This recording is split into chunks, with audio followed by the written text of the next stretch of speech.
1840, y más tarde por Francia e Inglaterra unidas, desde 1845 hasta 1849 o 1850, 49 Inglaterra cesó el bloqueo y 50 Francia, entonces se suspendió las leyes de aduana porque se precisaba traer productos al país, se precisaba que se burlara el bloqueo, pero apenas se acaba el bloqueo se vuelve a establecer la ley de aduana, que va a regir hasta después de la caída de Rosas. Va a ser suprimida cuando cae Rosas, cuando se suprime el régimen proteccionista por un régimen librecambista.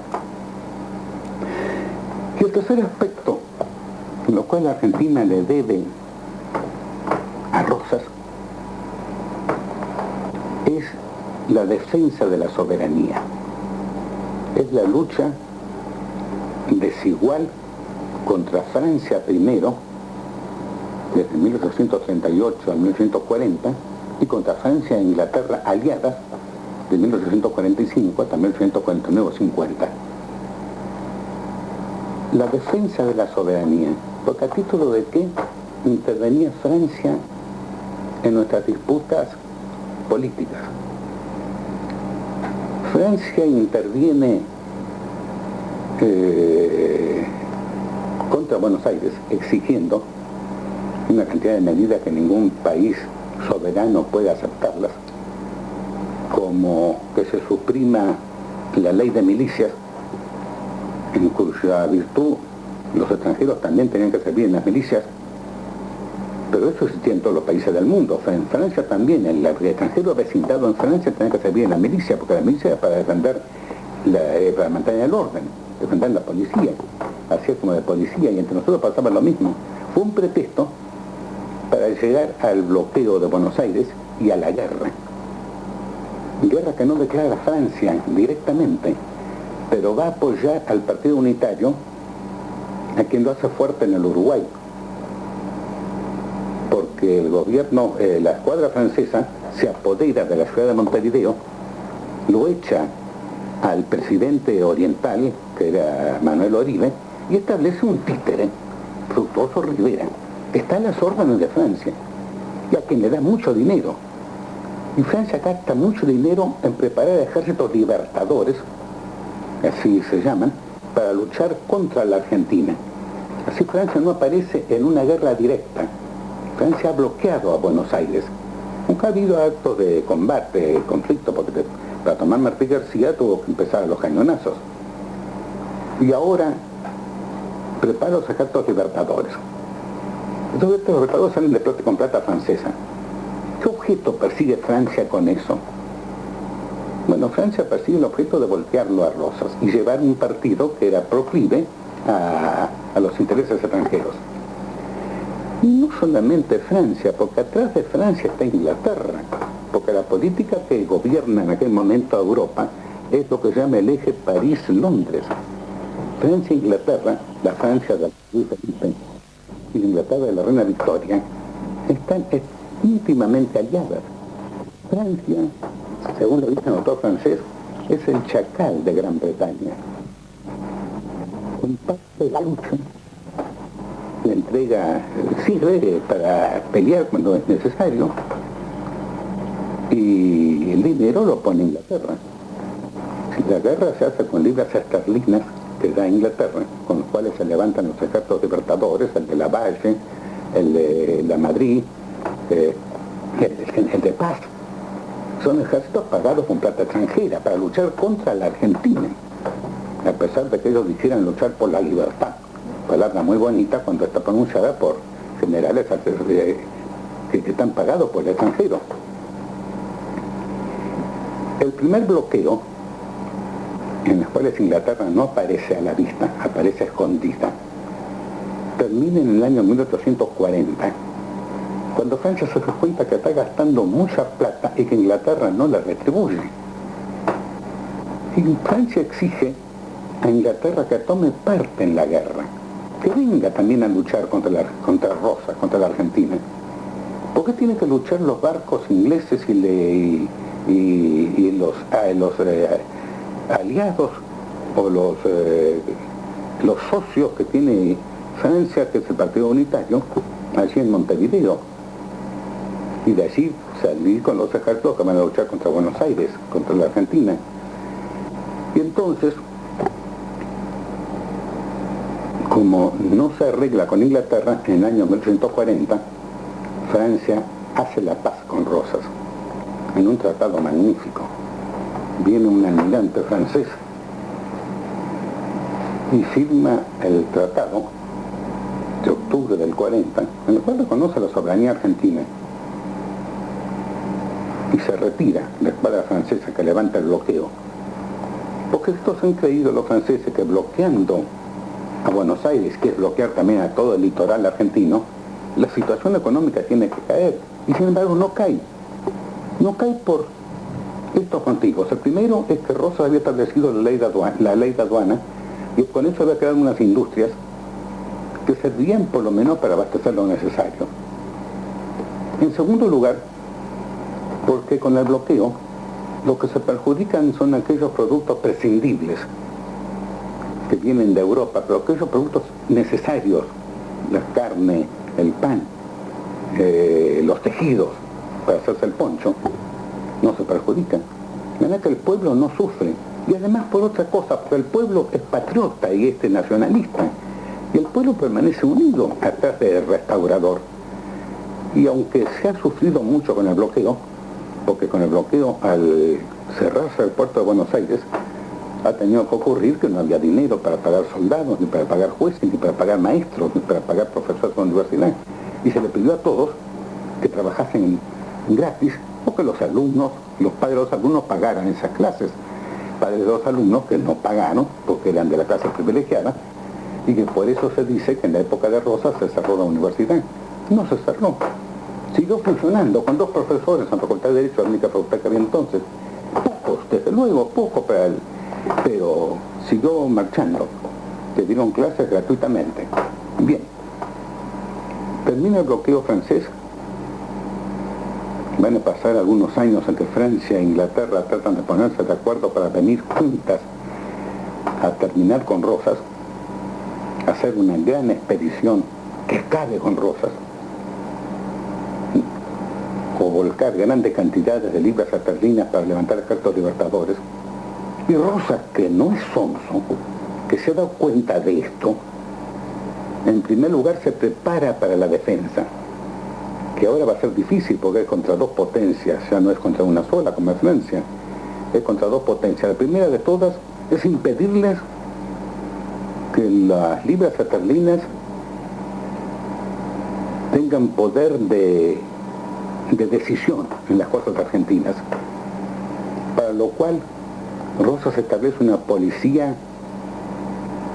como la actual policía, una policía importante que vigila las cartas de que reciben los del Partido Unitario y que vigila los domicilios para ver si tienen contacto con Montevideo, que reciben instrucciones o cartas, cosa que indigna a todos los liberales de nuestra historia, porque dicen que eso no se puede hacer, cuando la policía toda la vida ha entrado en la casa de un sospechoso. Y con eso impide que las libras esterlinas entran a la Argentina y se levanten ejércitos libertadores, como había pasado con Lavalle antes, o con la conspiración Massa, con los libres del sur, todos aquellos. Bien. Otro aspecto que toma Rosas enseguida de eso, preparándose a la intervención anglo-francesa que está por venir, que él las sigue con mucho cuidado, porque una ventaja que tiene el gobierno de Rosas es que tiene un cuerpo diplomático excelente, como nunca lo hemos tenido en nuestro país. Nuestro país, que nunca ha tenido una diplomacia buena, siempre ha sido mediocre o inferior. En la época de Rosas tiene una diplomacia de primer orden. ¿Qué ministros que tiene Rosas? ¿Qué embajadores? A Manuel Moreno, su ministro en Inglaterra, gran diplomático, un hombre que sabe manejarse perfectamente en el ambiente inglés y que le va a causar muchos dolores de cabeza a Inglaterra. Como pasa lo mismo con el general Alvear, que lo manda de ministro a Estados Unidos y que va a obrar sobre todo en los periódicos y en los diarios norteamericanos, diciendo que tiene que defender la doctrina de Monroe, luchar porque América no intervenga a los extranjeros, en contra del gobierno norteamericano, que estaba bastante unido con ingleses y franceses.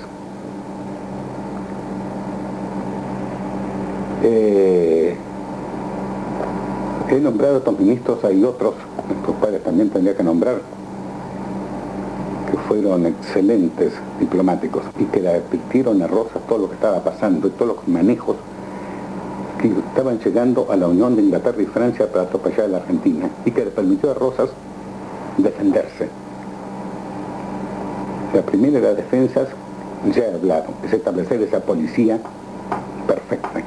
Que Rosas lo explica en sus cartas, y es curioso como cuando él cuando escribe las cartas, que dice que en la lucha japonesa, que no sé de dónde la sabía Rosas, lo había sabido por algún periódico, por alguna revista, es una lucha por la cual el pequeño puede vencer al grande. En este caso nosotros, país pequeño, puede vencer a dos grandes, pero a condición de no dejarse tomar las ropas y de valerse del peso del adversario para echarlo por tierra, que él mismo se eche por tierra. Y así va a ser las cosas, Rosas.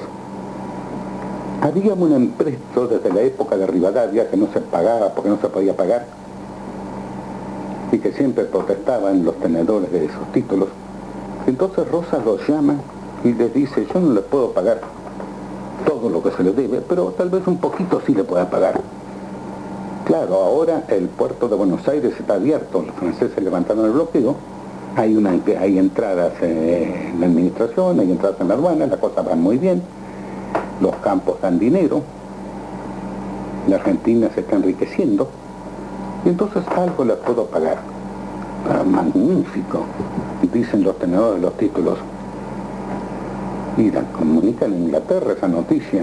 En Inglaterra el comité of bondholders, comité de tenedores de títulos argentinos, se entusiasma. Viva el presidente, hasta lo sientan a presidente Rosas. Les voy a pagar, dice Rosas, una parte, no será mucho, pero es algo de los intereses de los títulos y de su amortización,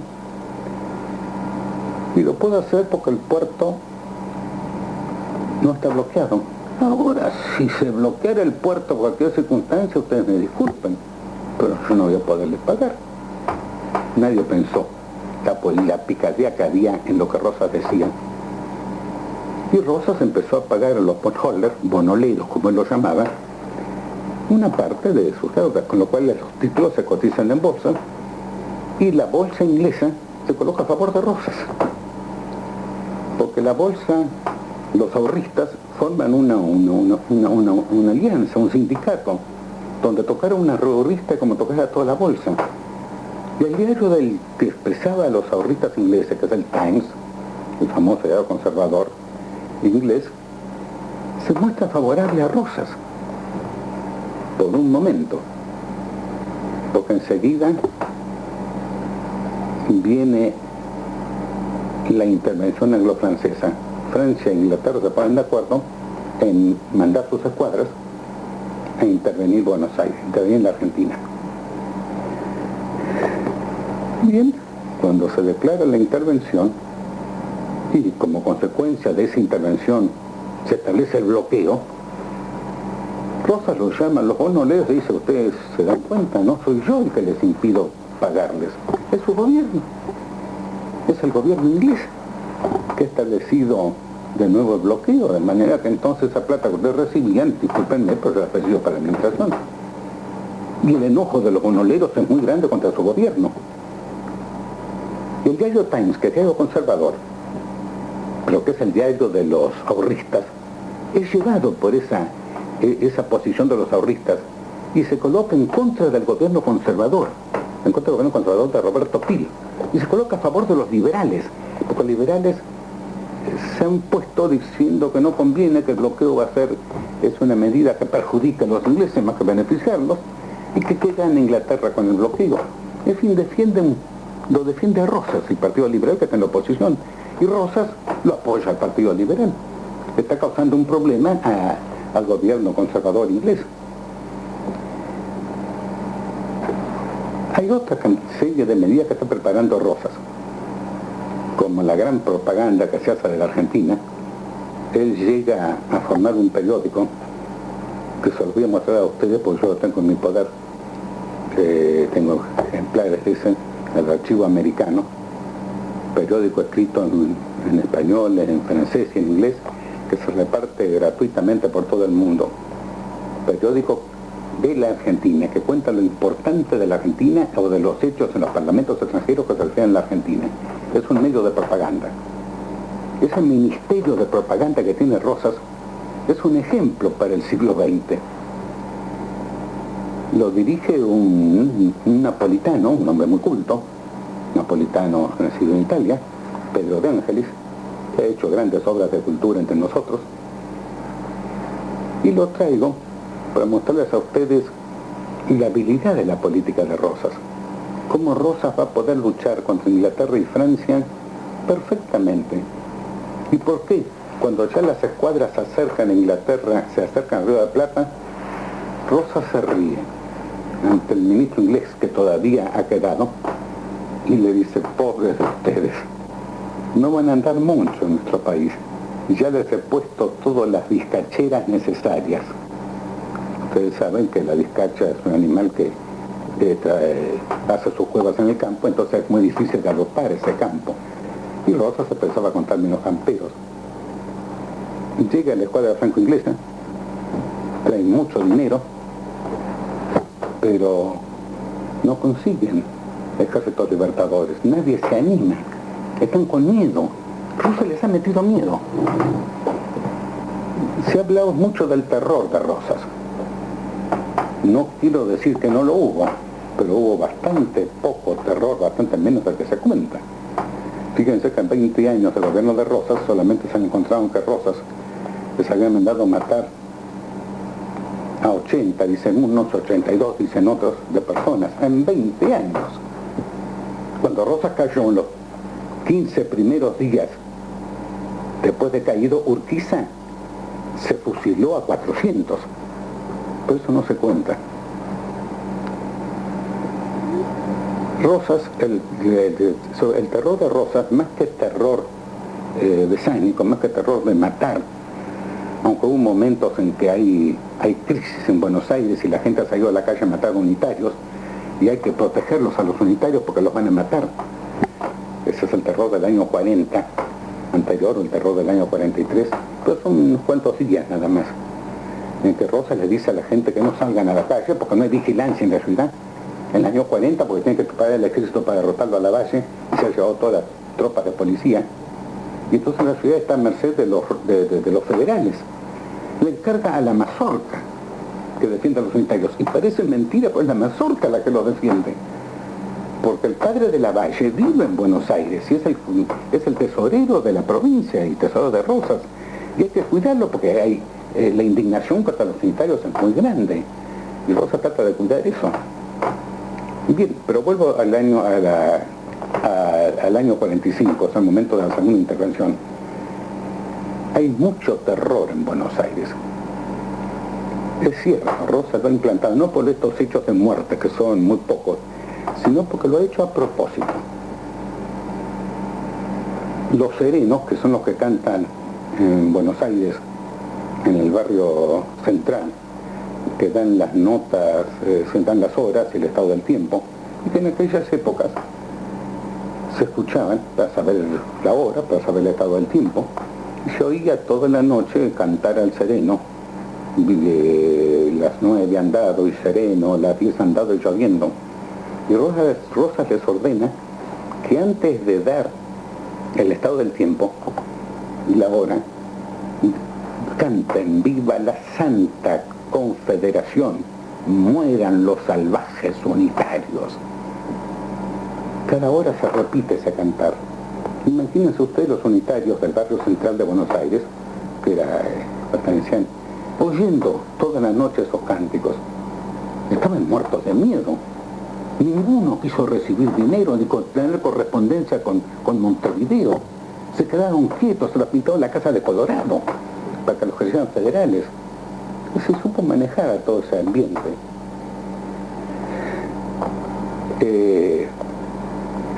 Bueno, no pueden entonces formarse ejércitos libertadores. En la época de la segunda intervención no hay guerra civil, como en la primera intervención.